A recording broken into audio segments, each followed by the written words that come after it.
don't know what I've done to make you so against me. I don't dislike you. Could have fooled me.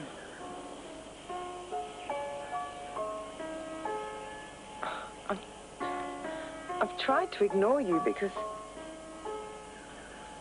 Well, because I'm getting married in a couple of days' time. If you want to come to the wedding, that's up to you.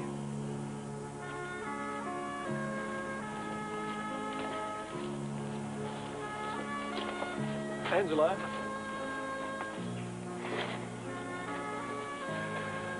I'm sorry. Got nothing to be sorry for. It was dumb of me not to work it out. I didn't want you to. And because the wedding's so close, no wonder you've been freaking. I'm giving you such a hard time. What are you going to do? Depends.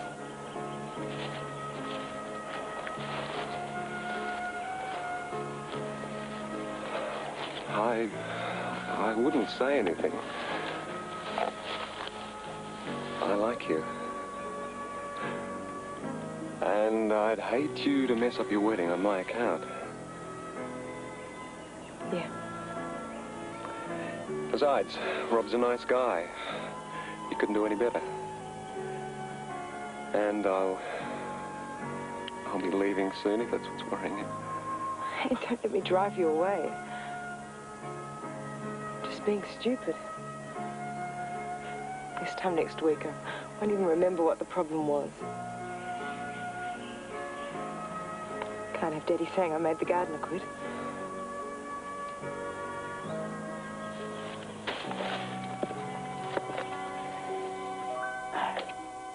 All fixed. One of the hinges was loose. And I was all ready to buy a new fridge. I'm surprised you got enough left over to buy anything. Wouldn't buy. Didn't come cheap. I'm glad you're not cross at me. Makes sense. Neither the Reed place nor Wombai's worth a cracker by themselves. Well, it wasn't my idea. The solicitor suggested it. You don't have to sell me on it. You wouldn't win any popularity stakes with the Hamiltons, though. Did I ever? Didn't expect you to take my side. I'm not. I can see both sides, that's all. You have grown up. It's the job. I'll have to start watching for grey hairs soon. Well, how's about using some of your business sense and getting Angela to accept my present? I'll be going. Angela's taken the news about you buying Wombai worse than anyone. I'll have a bash. Can't ask for more than that. Oh, I shan't be sorry to head home tonight. How about you? Work has to get done. Come on, you can be honest with me. We're off duty. Look, I've even loosened my tie. No, really, I'm enjoying it. Yeah, I like to unwind. Well, don't lose the knack. Leave that till the morning. How are things with Di? Good. She's moving into Fiona's. Stage one. Well, do you think she'll open up to you, even if she does find out anything about Fiona's business? I'm working on it. Don't underestimate her. I don't. I'm going to ask her to a dinner party at home tomorrow night. Oh? Wearing down her resistance. There's someone there who'll make me look really good. What about your pipe stand? What do you think? Look good on the desk? As long as it doesn't encourage you to smoke too much. Is it really necessary to make all this mess? Rosie's going as fast as she can. Well, David and Beryl arrive tomorrow. I don't want them thinking that Rob is going to carry Angela over the threshold into a junk shop. It'll all be in place well before morning. Good. Ah, here's a sight for sore eyes. Ah, we'll have some real soups now. I hope you're not going to go cluttering up the kitchen with too much old rubbish. The caterers want as much clear bench space as they can get. If the caterers know anything about anything, I'll have to nail some of it down. Or you can keep your non-stick pans and your modern gadgets. They don't make stuff like this anymore. Better get on with it. I feel a bit more like home with a few familiar things around me. I thought you'd settled in well. Still not Wombai. As long as I was there, it never bothered me that I didn't have my own place.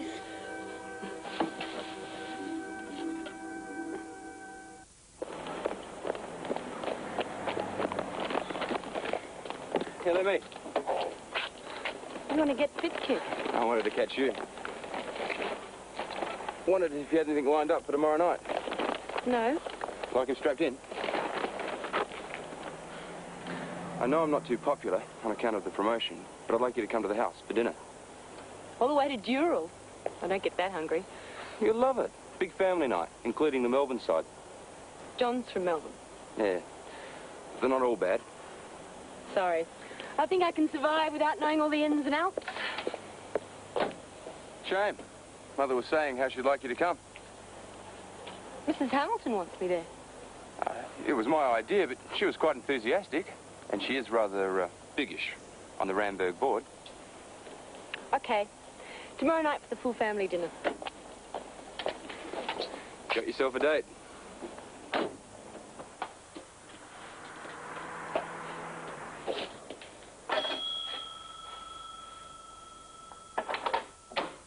Hello there. Hi. I have had bigger welcomes. I've come to say goodbye. What are you talking about? I've made a hash of things. Oh, you need a drink. Do you mind if I?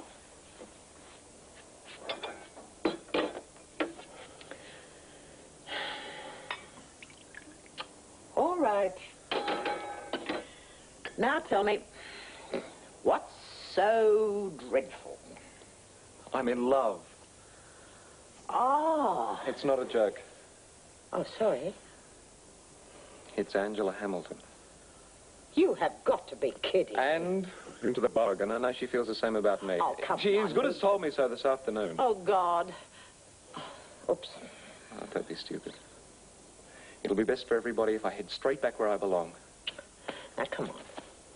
That's no way to make a decision affecting the rest of your life. Give yourself time to simmer down. It could be just a flash in the pan. If I hang around, it'll only get worse. I know it. As soon as I can give notice, I'm heading off. What about the inheritance? Right now, the last thing I'm worried about is money. Better? Thanks. Just had a call from a real estate bloke I met. Told me about a great block of land for sale near here. You should have a look, eh? I've been thinking. First time for everything. Seriously. I'm listening. Well, we got engaged in a heck of a rush. Yeah, so everyone keeps telling me. Can't see the point in dragging it out, though. Well, since then we've got to know each other a bit better. And I'm worried I've been trying to change you. Pushing you for a steady job, man. I mean, they're all things you never wanted before. I've changed. I know you need them, and I want to make you happy. Look, if you wanted to call the wedding off, it's better to do it now than when it's too late. Hang on. Sure, I'll be giving up a few things that used to mean a lot. Being able to go out when I like and not tell anyone when I'm coming home and being able to traipse all over the country, but hey, I sort of reckon I'll pick up on the swings more than I lose on the roundabout. Unless maybe you're the one having second thoughts. I'd understand if you're worried about being saddled with a bloke like me. How could I?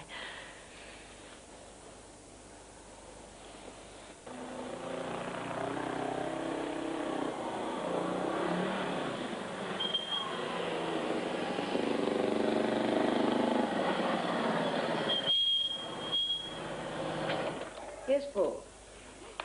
It's about the job. I'd like to finish up. Nothing wrong, I hope. No, it's just I'd like to move on. Are you offering a fair amount of notice? A week, if that's all right with you. At least it'll tide us over for the wedding. Fine. Talk to Rosie. Send it back. You can't, Angie. Fiona means well, and she's going to be at the wedding. I don't want her there, and I'm not going to pretend any different. You're not being fair. Oh, really? Throw it away. Give it away. I don't care. I just don't want it amongst the others. It's not Patricia sniping at you. It's Angela up in arms about Fiona. I don't know. Ripe old state of affairs for your mum and dad to walk into tomorrow.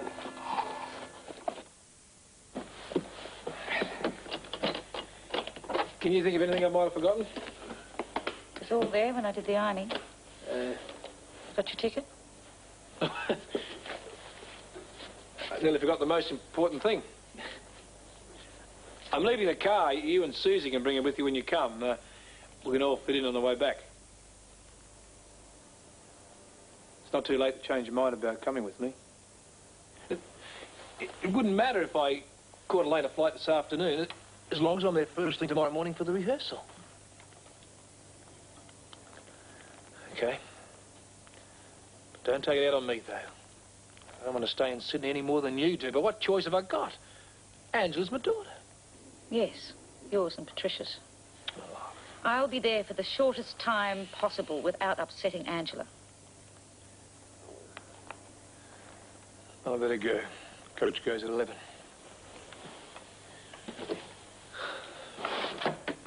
See you there. See you.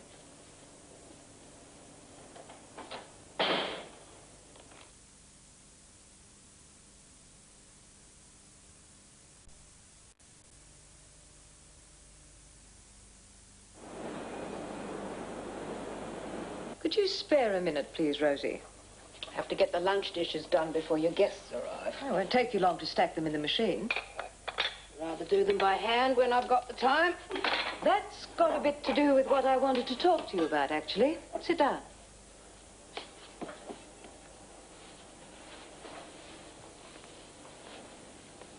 It's obvious that you're missing your friends from the Woombye area and the country way of doing things.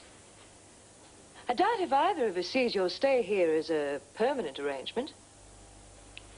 I don't know. Which is why for Gordon and I, thought that we might buy you a little cottage in the Woombye area. Not much use to me with my sister stuck in a nursing home here. Oh, a unit close to the home, then. It doesn't make any difference to me. Pretty keen to see the back of me. After all your years of service, Rosie, I'm simply doing you a small favor. And yourself a big one. I'm not budging till Mr. Hamilton gives me my marching orders. We managed perfectly well before you set up camp here. We'll manage just as well after you've gone. I'm offering you an easy out, but if you don't want to take it, that's your bad luck. Anything else? You're wasting your time putting up a fight. Gordon kept you on here out of sympathy. It'll soon become obvious to him that you're as out of place here as all the other old junk that was dragged up from Woombye.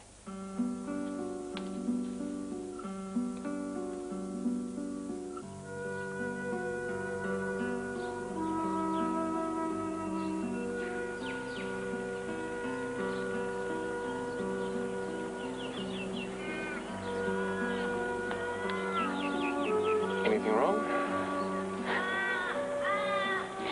Do you know anything about dishwashers? The one inside's playing up. I can try. Something to do with the way I filled it.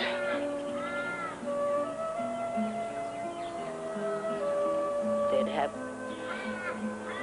dishwashers in home units these days, wouldn't they? I suppose so. Hey, come on. You can't let a machine beat you, can you?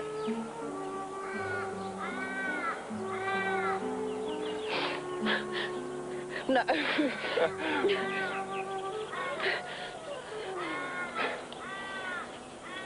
Didn't take long to knock those over. I could have done them. I don't get nearly enough chance to help out, so don't grumble. Another plate? Sorry, dreaming. Worried about Dad. You should have gone with him. Wouldn't have hurt to swallow your pride for a few days. If it was that simple, love. My visits to the doctor haven't made me any happier. More complications? I knew from the start it wasn't going to be easy. To tell you the truth, I'm worried about the flight. Does Dad know? He didn't say anything. I haven't told him. Why not? He's probably gone up to Sydney with the whole wrong idea. Yes and no. My blood boils every time I think of Patricia getting her own way about the wedding. Your Dad's been so wrapped up in the plans, I didn't feel I could tell him I wasn't the best. That's crazy. Maybe. But you should try talking to him. He wanted to be there early for the wedding rehearsal. He's knocked himself out getting enough money to get them a decent wedding present. Anything that didn't fit into the big plans, he didn't want to know.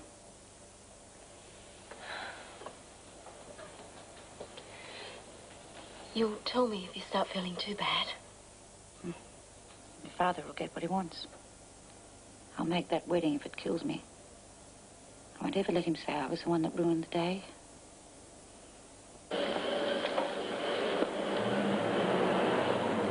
Heard the car. Come in.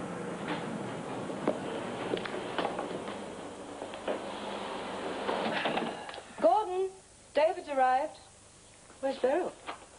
Beryl won't be up until the day before the wedding. Look, I won't beat around the bush. She hasn't been the same since it was transferred from Melbourne. Well, I can understand that. And when she gets here, she'll want to stay at Fiona's. It's her choice. I'm thinking of doing the same. To be completely honest, I'd prefer it that way, too. Well, unfortunately, we can't always have things the way we'd like them. It worries me how it's going to look if you and Beryl aren't in the house. Angela, darling, come and tell David that he can't possibly stay with Fiona. Oh, you wouldn't. I'd hardly see you if you were over at Manly. And besides, I'm looking forward to you being around over the next couple of days. I really need you here. You can't disappoint her. And it's ridiculous after you've come all this way. Looks like I'm outnumbered. Your room's ready. You can take your bag up whenever you like. Come on, I'll show you. About Beryl. We can both talk to her when she arrives. Everything will be fine.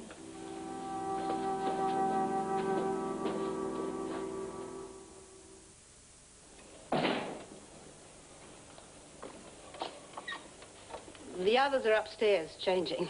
Thought we were going to be late. Well, introduce me to your lady friend. Rosie, Di Miller. Hi. Di's Mr. Mason's secretary. Oh, very nice. Your mother's organised drinks by the pool. Got the flares out. Think she's back in Hawaii. Thought we'd stay in here with you. No, don't worry about me. I've got plenty to occupy me just getting the table set. Something wrong. Nope. Sure. Can't bother a visitor with my whinges. I can go outside if you want to talk. That's okay. Rosie, out with it. Well, I've been thinking. It's time I got a place of my own, somewhere nearer my sister. You're kidding. The whole house would fall down around our ears if you weren't here. Not according to some. No? We'll see about that. I don't want any fuss. All right. But you're staying put. First chance we get, I'm taking you down to Rob's car yard. Getting you a little runabout of your own. What good would that do? Make getting to see your sister a lot easier. And it'll help me keep you here, where you belong. I don't know what to say. We'll get our drinks. Let the others know we're waiting for them. And people tried to tell me I spoiled him as a kid.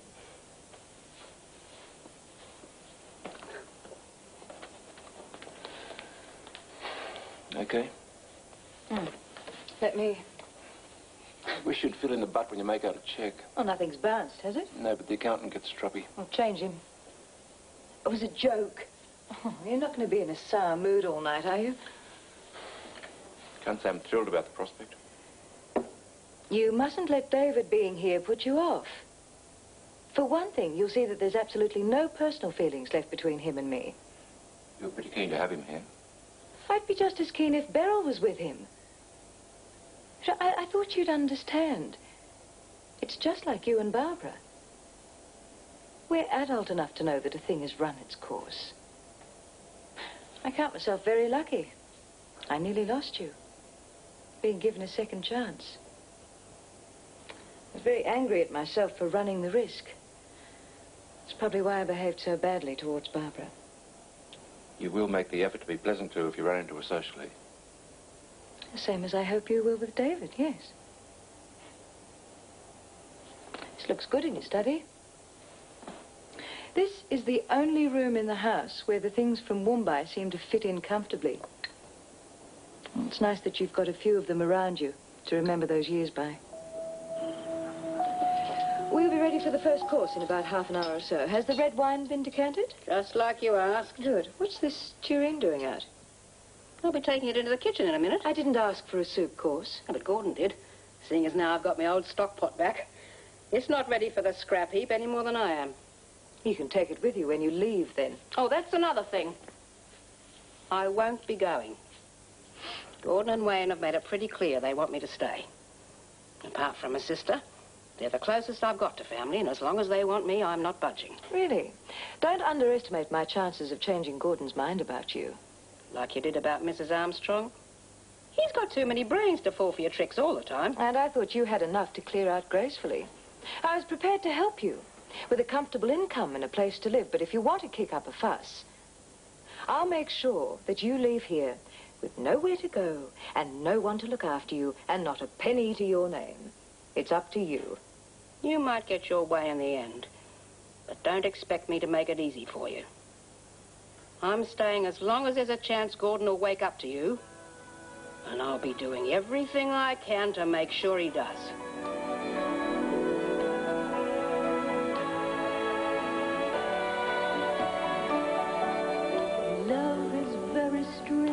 So, Gordon's got too many brains to fall for your tricks. That explains a lot. Gordon's got more than one brain. Maybe that's why he has to take things gently. No sharp movements or undue acting or anything. Graham Bailey was trying to think of other shows Gordon could be in and decided that really anything with a wardrobe in it would be fine. He also couldn't believe that Fiona, the laughed-lined lovely, was once a prostitute. And, busy guy this Graham, he's had an idea for Wayne's job. He could work on finding some revolutionary new weight loss and hair restorer treatments. They'd come in handy for him in later life. Ouch, Graham. I still get the odd outing letter, you know, like this anonymous one from Enfield. Maybe Maureen Evans could tell me the author's name. As soon as something exciting happens in SAD, the whole family looks at the clock in unison to see how long till the sepia bit. Apparently Roy Evans is well up to date too with the story, which is strange considering he never watches that rubbish.